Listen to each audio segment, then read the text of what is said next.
No dije eso. Dije que hay para mí hay dos fórmulas para que un trabajador sea productivo. Una, intentar, más que nada no para que haya trabajador, sino para que la empresa genere beneficios o para que la empresa crezca.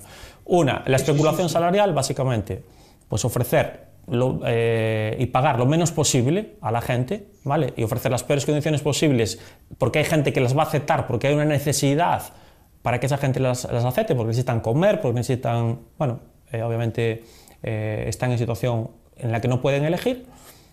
Y un modelo es el modelo de apostar por la productividad, donde el empresario invierte en el puesto de trabajo, invierte en el trabajador y ese trabajador le devuelve esa inversión pues con más compromiso, mejores resultados y a largo plazo entiendo yo que es una política más adecuada que, digamos, andar especulando con los salarios. Y le digo por qué, porque si no acabaríamos pagando incluso por trabajar.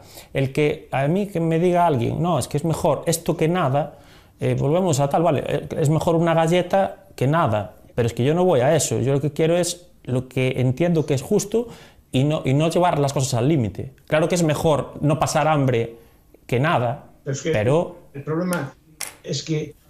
Claro, aquí no quiero extenderme horas y horas, porque es un tema que me gusta mucho, ¿no? Pero claro, estás pensando, claro, que ojalá pudiera el trabajador, pero para poder invertir en productividad, para poder invertir en el puesto de trabajo, se necesita una cosa que se llama capital. O sea, que lo que están defendiendo ustedes es el capitalismo, me parece a mí, ¿no? Es decir, obviamente los trabajadores en los países ricos cobran más, no porque el patrón sea mejor que el patrón que dice usted de Malta o de cualquier otro país. Supongo que el ser humano es igual en todas partes, tanto el trabajador como el obrero. Si el empresario paga más en un país que les gusta a usted, como Suecia, no es porque sea mejor persona que el de Malta, sino porque allí disfruta de unos bienes de capital que el de Malta no tiene. Es decir, la diferencia entre el trabajador de Malta no es un buen ejemplo. Por ejemplo, pero un trabajador africano, un trabajador de Camboya y un trabajador sueco trabajan los dos igual, pero no producen los dos igual, aún trabajando lo mismo. ¿Por qué? Porque uno trabaja con robots, trabaja con máquinas, trabaja con una infraestructura logística de telecomunicaciones, de electricidad, de servicios, de transporte,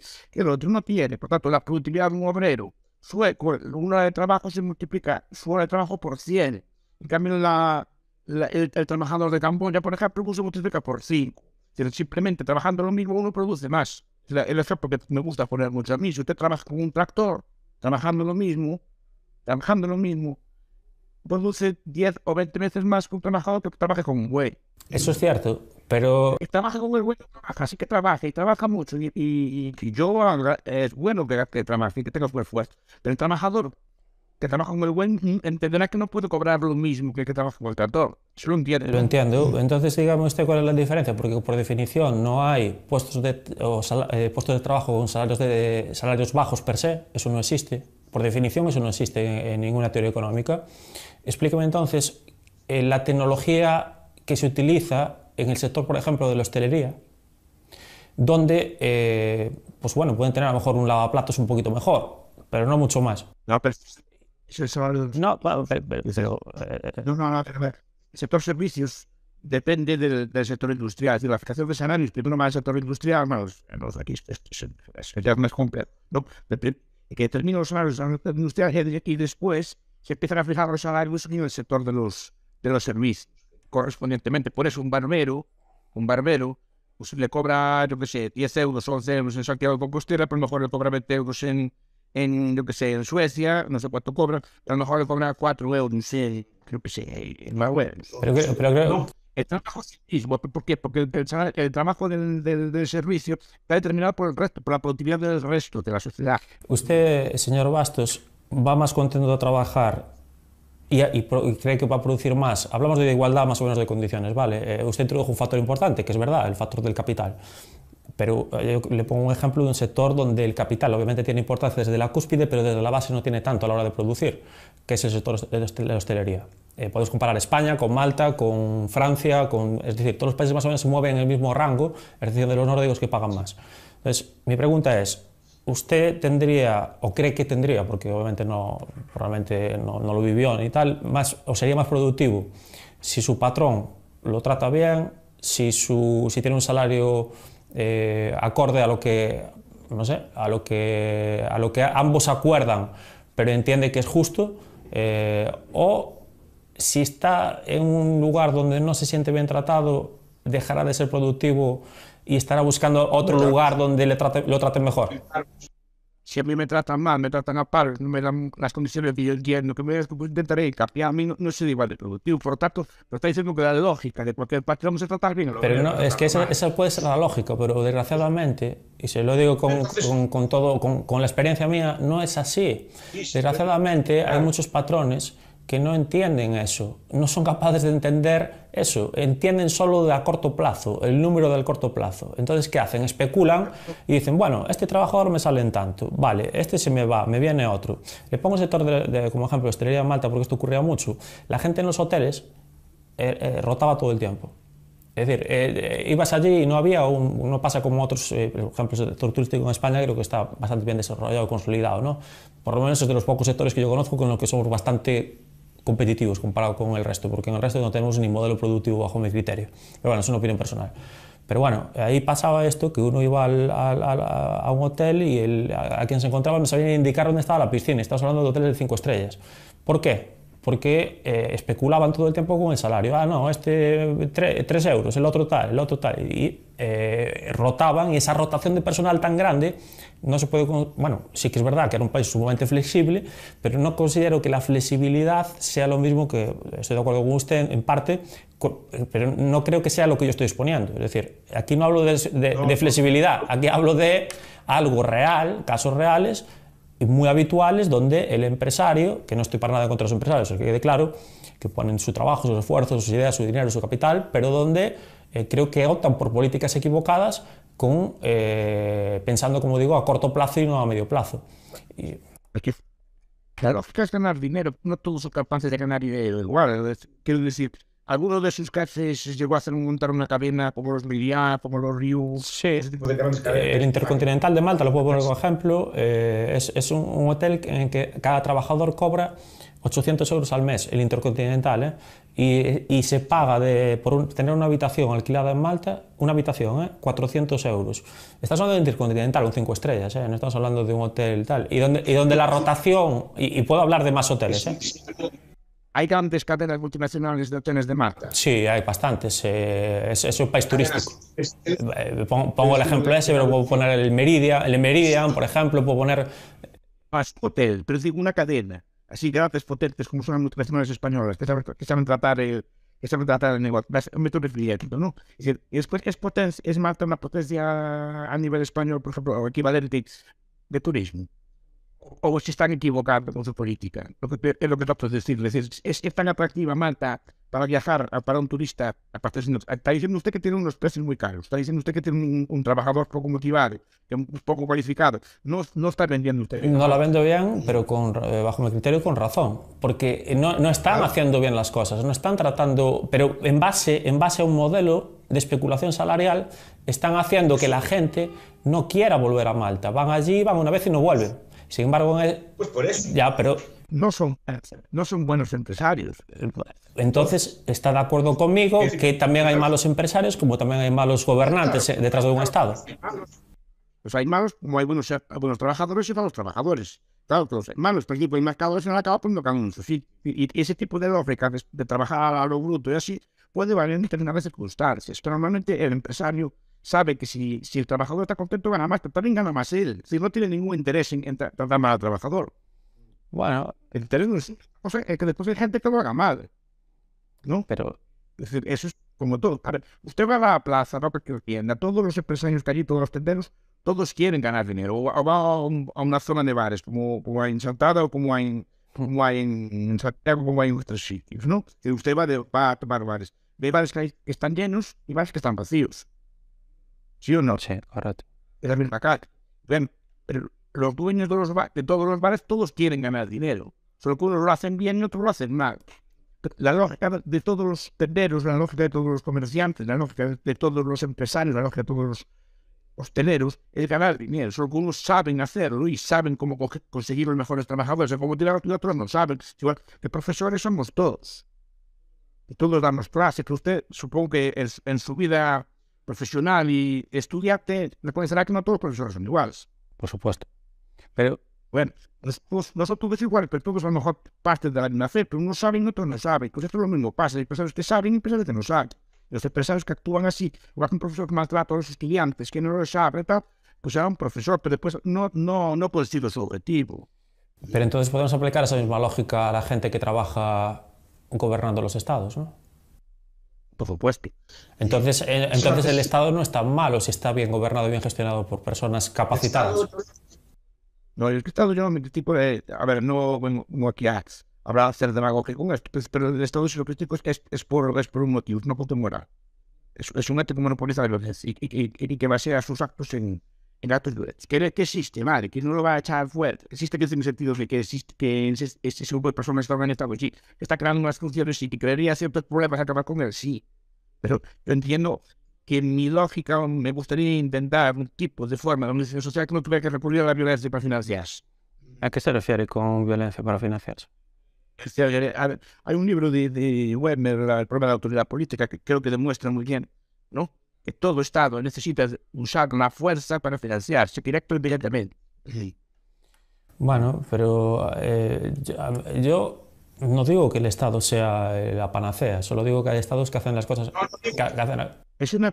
vale, y se intenta que sea lo mejor posible, también entiendo, y tampoco voy a decir aquí demagogia ni llamar a la gente a la lucha ni así, simplemente me gustaría pensar que puede existir algún tipo de forma de organización social que no recurra a la violencia.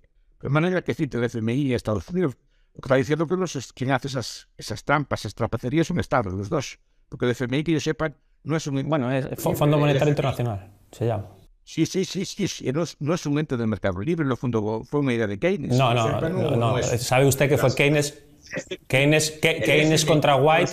Sabe perfectamente que las ideas de Keynes no fueron recogidas ni mucho menos en... Bretton Woods y Dexter White, que era el secretario de Estado de aquellos, estuvo investigado por McCarthy. Pero ¿quién ganó en ese debate y quién impuso o reformuló el sistema capitalista? Fue White, no fue Keynes. Pero White era, tú dices que era... Bueno, no sé, que era comunista... pues se supo después que estaba fue investigado por McCarthy. Precisamente, es un ente estatal, hasta emite derechos de giro. Es un sistema que está financiado por los estados y opera por interés del Estado. Que los estados operan de forma para expoliar recursos y siempre los útiles. ¿No? Que es una máquina de extracción de estados sin mercados. Sí, no, perdón, el ejemplo que citó usted no hay mercado. Sí, porque... Es Estados Unidos que le da un dictador que es otro Estado y ahora un ente para estatal, como se dice FMI. No fue las pastas gallo, la pesicola o los viajes a Japón los que hicieron todos. Fueron estados tiranos con el FMI. No estás poniendo el mercado. No fue, permíteme, Miguel, solo interrumpirle un segundo. No puede comprarlo un Estado porque, como usted dice, el Estado no existe como ente. Lo compró una persona. No, pero como ente no, pero por organización sí. O personas organizadas sí. Y organizadas no para fabricar patatas fritas, sino organizadas para sacarle rentas a los demás. Incluso para hacer guerras como estamos viendo en Rusia y Ucrania. Yo sé, para estas guerras no las hace una fábrica de calzones. Sino que son los estados que las hacen. De eso hay que tener cada uno. Exacto. Cada uno tendrá problemas. Ahora bien, ¿qué más me querías? Del FMI, después decías del expolio colonial. El expolio colonial, efectivamente, hicieron los estados históricamente de otros pueblos, ¿no? Pero bueno. Los estados son una cosa, controlados. Pero controlados. O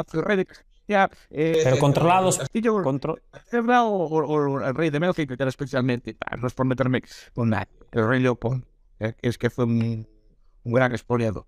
Pero quiero decir, dicho esto, no solo es el... Primero, hay un mito con esto, que es la idea de que nos enriquecemos gracias a las colonias, cosa que es falsa. Ningún país se enriqueció gracias a sus colonias, sino que ya era rico antes.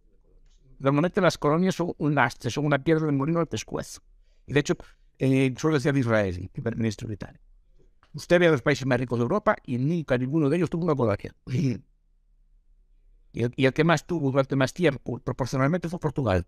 Es decir, y de hecho, ningún país europeo tampoco se derrumbó tras perder las colonias. España, por ejemplo, cuando perdió las últimas en el siglo XIX, las Puerto Rico, Filipinas y Cuba, empezó la mayor época de crecimiento económico de toda su historia. los 20 años siguientes de crecimiento con España sin precedentes, ¿no? Aparte que las finanzas se sanearon y el papel español en las bolsas empezó a subir. O sea, las colonias normalmente no funcionan. Ahora, las colonias benefician a una élite concreta. Y las colonias para nada son mercados, son el antimercado. Porque las colonias lo que hacen es garantizarle a un país, a una metrópoli, el acceso exclusivo a un mercado. Es como tener un mercado cautivo, como tenía España con América Latina, que solo podía exportar ella. No dejaban los demás países exportar.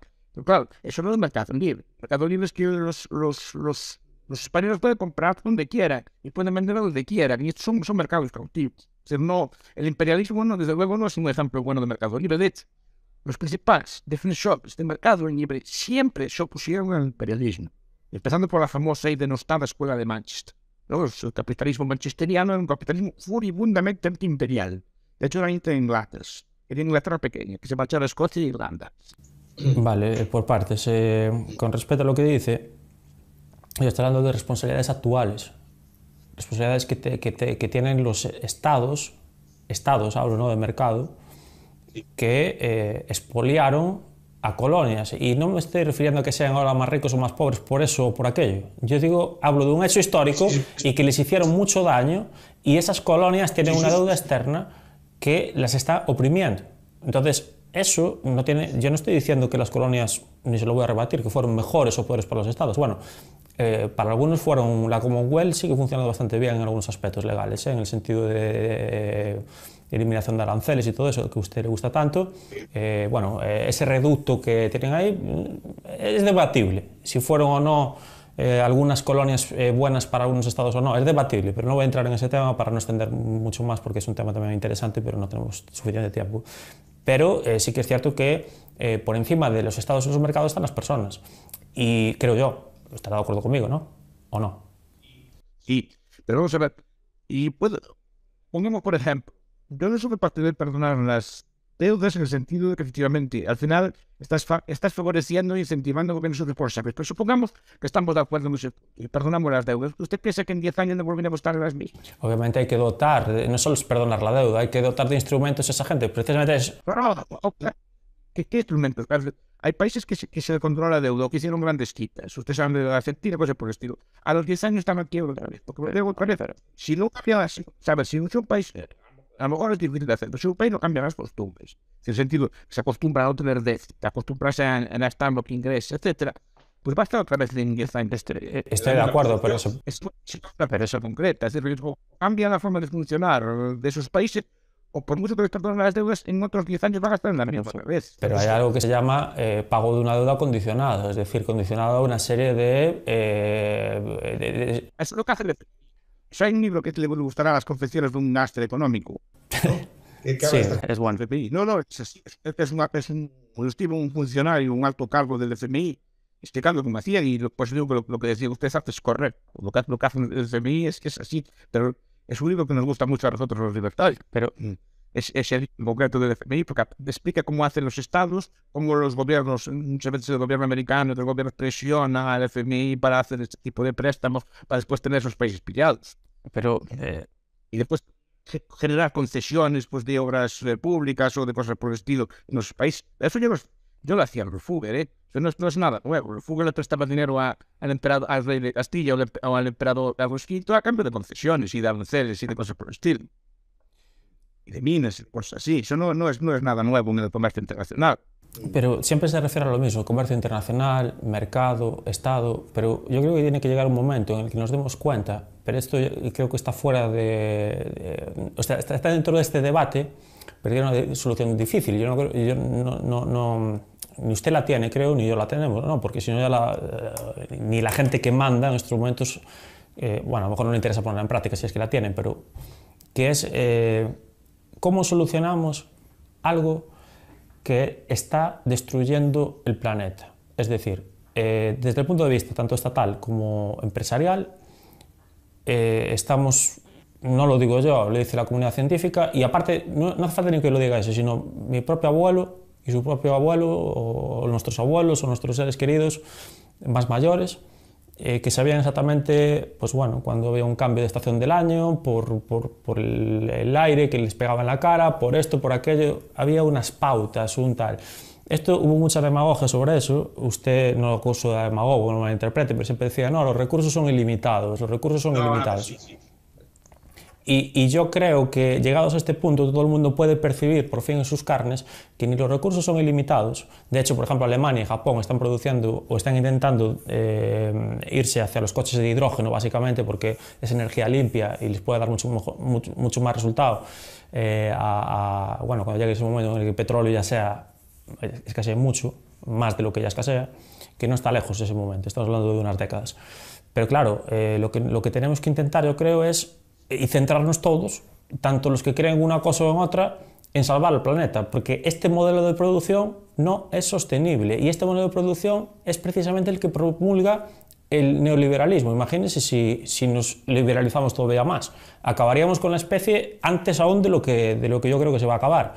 Entonces, eso es para mí la clave fundamental aquí, y ya no es tanto el debate entre mercado, Estado o no, sino entre los que quieren que este mundo, o dejar un mundo mejor a los que vengan después, cuando ya no estemos, entre los que me incluyo, o los que les da igual todo, como a esas familias que controlan el 70-80% de la riqueza del mundo y quieren morir siendo los más ricos del cementerio y les da igual continuar consumiendo recursos de la naturaleza y del planeta en general, a cambio obviamente de más dinero, pero eso no supone un modelo sostenible a medio y largo plazo. Acabo de poner un ejemplo muy bueno, es de que los recursos son ilimitados. Hace 20 años que iba a decir que se podía alimentar automóviles con hidrógeno.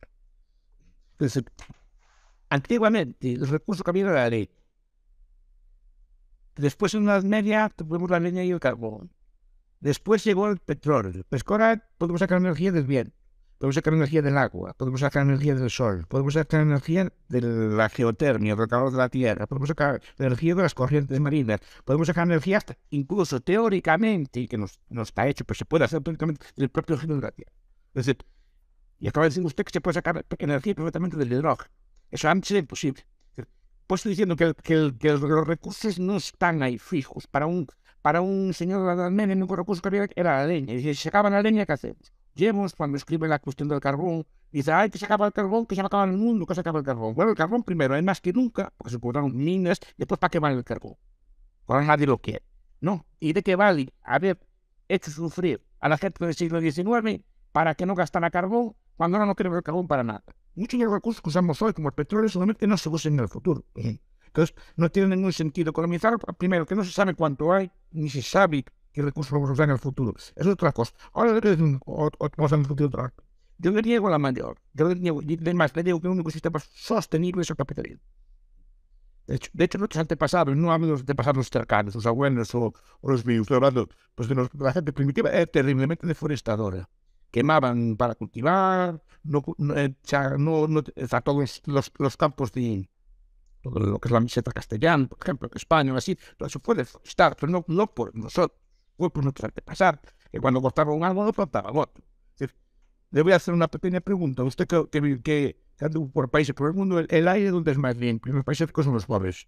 Es decir, bueno, es relativa a esa pregunta, pero hay muchos países pobres que tienen el aire muy contaminado, precisamente por usar recursos, el carbón, por ejemplo, como dice usted. Porque queman leña, y porque una parte de la mortalidad, por ejemplo, en muchos países del mundo es porque, como mis abuelas, cocinaban con leña dentro de la casa. Eso es la peor contaminación que hay. Cuando habla de contaminación siempre piensa en un lugar de fuera. La contaminación que estaba dentro de las casas y se hacía cocinar. Usted como le da un botón y una placa de inducción y le calienta y no echa humo ninguno, pues ya ve que siempre fue así. Pues no, antes la gente se contaminaba dentro de las casas. Y además tenía una cosa muy fea, nuestros antepasados. Cortaban leña para calentarse, cortaban leña para cocinar. Usted no corta leña. Usted es mucho más, digamos, cuidadoso con la naturaleza que sus abuelos. Sus abuelos no lo hacían por maldad, era lo que tenía. Usted es mucho más cuidadoso porque usted no corta leña para calentarse ni para cocinar. Tiene otra forma de calentarse y de hacer la comida. Por tanto, existe probablemente, aunque le parezca lo contrario, usted es mucho más respetuoso con el medio ambiente que eran sus antepasados. Repito, sus antepasados son los míos, no eran especialmente cuidadosos con el medio ambiente. Primero, no tenían esa conciencia, no lo hacían por maldad, pero no tenían esta conciencia ambiental que hay ahora, no tenían conciencia del planeta Tierra. La conciencia del planeta Tierra se empieza a generar en los años 60, con la teoría de Gaia. Antes no se hablaba de esto, sino cada uno era consciente de su propio terreno, no pensábamos en el planeta como tal. Es una cosa de los años 60, y cuando aparece la primera foto de la Tierra. Pero digo, si queremos ser respetuosos con el planeta, yo creo que el mejor sistema para proteger el planeta es el capitalismo, y lo digo honradamente. Si no, no lo defendería. Yo tampoco tengo especial interés en defender el capitalismo. Yo no soy capitalista, no tengo una empresa, soy un profesor de universidad normal y corriente. Podría ser perfectamente de izquierda si ganaría lo mismo, o gano de de derechas de izquierda. No me vienen a financiar de otros. Yo, si lo digo, es profesor honradamente. No, pero eso es algo que me gusta mucho de usted, señor Bastos, porque usted argumenta las cosas con criterio. Después podemos estar más de acuerdo o menos de acuerdo, pero es un placer tener un debate con gente como usted, porque al final hay personas que hablan por hablar. Este famoso programa de la cadena SER, ¿se acuerda? Habla por hablar. Sí. Esa es la gente que no me gusta. Yo, si no sé de algo, callo, escucho y aprendo. Yo no lo voy a debatir o discutir con un biólogo, pues cojo y le pregunto e intento aprender de él, ¿no? Pero hoy en día tener un debate como el que estamos teniendo, con absoluta libertad, entre dos posturas contrapuestas de ver el mundo, parecidas en ciertos sentidos también, al mismo tiempo, es enriquecedor, ¿no? Pero quería hacer, en todo caso, aparte de valorar públicamente este debate, que me parece, no sé, creo que, o por lo menos me estoy sintiendo muy confortable con usted, cuando dice, y hacer un matiz a lo que comentaba, sí es verdad que, y no lo niego, que antes se contaminaba más, pero contaminaban unos poquitos solo, y contaminaban en sus casas, pero no contaminaban a nivel masivo en el mundo entero. Hoy en día los residuos que se tiran al mar, solo de plásticos, por ejemplo, eso no pasaba cuando porque no existía el plástico tampoco. Dice, ahora existe el hidrógeno, ya, pero es que antes tampoco existía el plástico, las cosas van cambiando, pero el problema es que se masificó tanto todo que ahora la contaminación es masiva, y eso está totalmente demostrado, y los ecosistemas están sufriendo mucho. Se ha producido desde los años 60, cuando usted habla de la foto de la Tierra, una deforestación en el mundo de alrededor de creo que perdimos si no me equivoco, esto no es un dato que lo tengo ahora mismo, lo pueda afirmar con absoluta certeza, pero sobre 2/3, que es una salvajada, pero bueno, dejémoslo la mitad de los bosques del mundo ya no están, y eso fue fruto de la industrialización más agresiva, del capitalismo o liberalismo, o como lo queramos llamar, más exponencialmente llevado a la práctica. No fue fruto de que nuestros abuelos estuvieran allí calentándose con leña, ni que la gente antiguamente, pues los ermitaños en las cuevas, pues bueno, pues se calentarían con leña, pero no contaminaban masivamente el planeta Tierra. Y claro que hay que buscar recursos alternativos, ¿pero por qué? Usted lo acaba de decir, porque los que hay ahora no valen ya.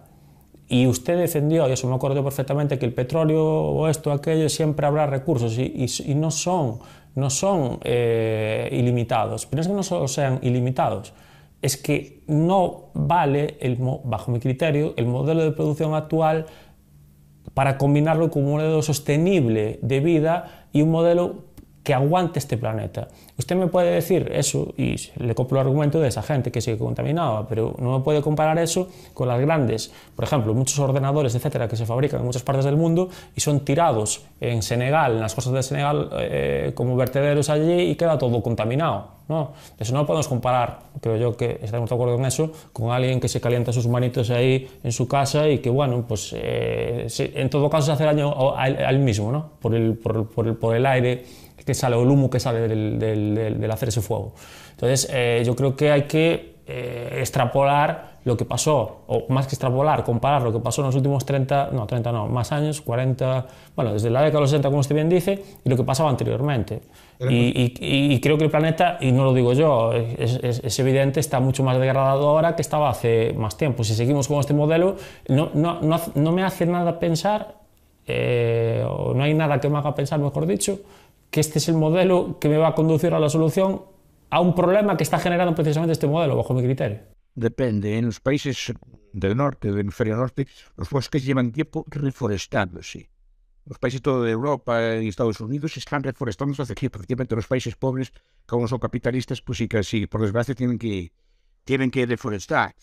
Pero los países capitalistas, los bosques van creciendo, eso puedo contrastarlo si quiere. Y llevan tiempo creciendo. No, le dije... La agricultura es mucho más productiva, el enemigo del bosque es la agricultura, por ejemplo. Pero no me haga trampa, le acabo de hablar de vertederos en Senegal, en las costas. Un austríaco le diría que es mala definición de los derechos de propiedad. Que simplemente lo echan en mares que no tienen propietario claro. Pero bueno, es otro debate, porque por ejemplo el debate de la contaminación es un tema muy rico, muy interesante. Yo creo que tiene mucho que ver con derechos de propiedad y cómo se establece. Seguramente en su casa, en la casa del señor Ramírez, no le tiran esa basura ni esos vertederos, porque él, como buen propietario de su casa, la defiende. Y Chantando no le van a ni echarlos. Los vertederos porque sus abuelos, sus padres, ustedes defienden su propiedad, entonces no le echan. Pero bueno, eso es un debate. No, pero me lo echan en la atmósfera. Cuando salgo de casa, ¿sabes? Los gases y todo lo que producen ciertas... Eso sí que me lo echan ahí, que a lo mejor no... Sí, en mi casa no, pero alrededor... Menos que es que, antes. pero tienes que pensar... Hay una prueba.